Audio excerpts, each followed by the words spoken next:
odbora NALED-a da nam da uvodno obraćanje. Izvolite, gospodin Bode.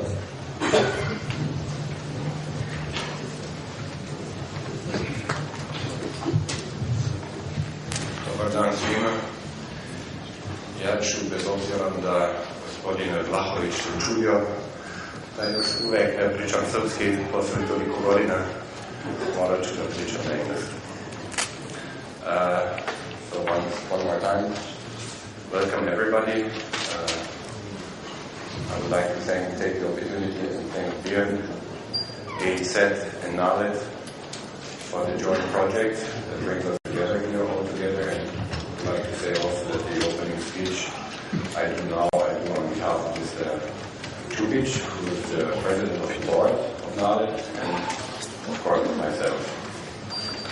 Prepared some more speeches.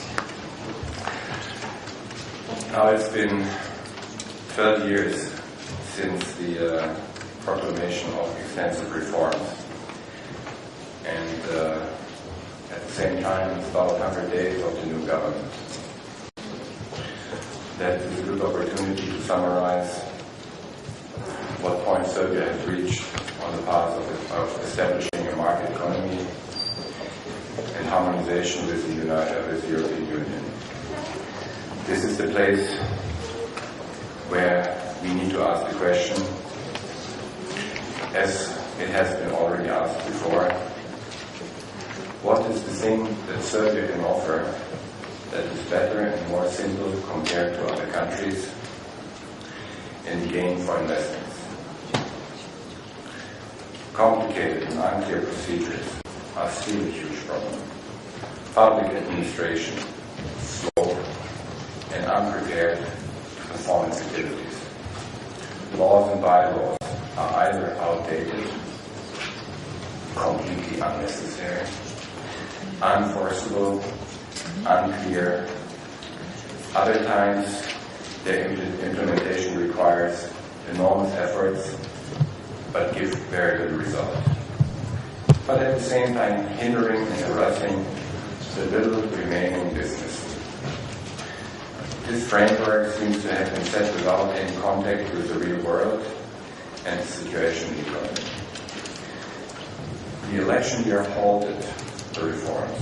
The government interfered in all aspects of the economy, and this interference is still significant. In terms of issuance of building permits, there have been no larger shifts. Potential amendments to the labor law are hesitantly mentioned, even though its inflexible regulations have caused great harm to the business development and helped, as I believe, the employment right to be higher. Adjustment of the education system and its harmonization with the business needs is also an issue that hasn't been dealt with. Competition, especially in retail, is not really here, and the interest rates are suffocating any potential growth. I mean, who can write this kind of thing? Despite the attractive corporate tax, very attractive corporate tax still, very competitive energy prices, and a relatively well-educated workforce, this image, what I mentioned before, about unflexible regulations, suffocating development, is the image that is Serbia transmitting to foreign investors. However, the improvement is not an impossible task. What it takes now is experience, determination, the will to make a change. Speed and simply, as I believe, more work, hard work.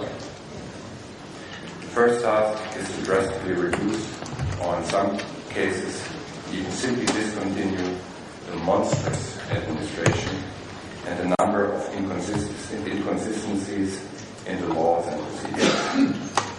What point has Serbia reached after 12 years? Can we be satisfied with the progress made? Has the Serbia akcionarsko društvo increased sales and profits? Did we invest as Serbia enough in machinery and equipment? production processes, lean and efficient, I mean administration, for example? Are the factories of Serbia AD modern and competitive? Can we pay higher salaries? And are we a more successful and respected company as Serbia? Lots of time has been lost. This is not encouraging both for the investors and the Serbian society, of course. The patience, for me, what the Serbian people display is incredible. After so many years, they still have patience. This is something which I cannot imagine to happen in Western Europe, to be quite frank. We need to get ahead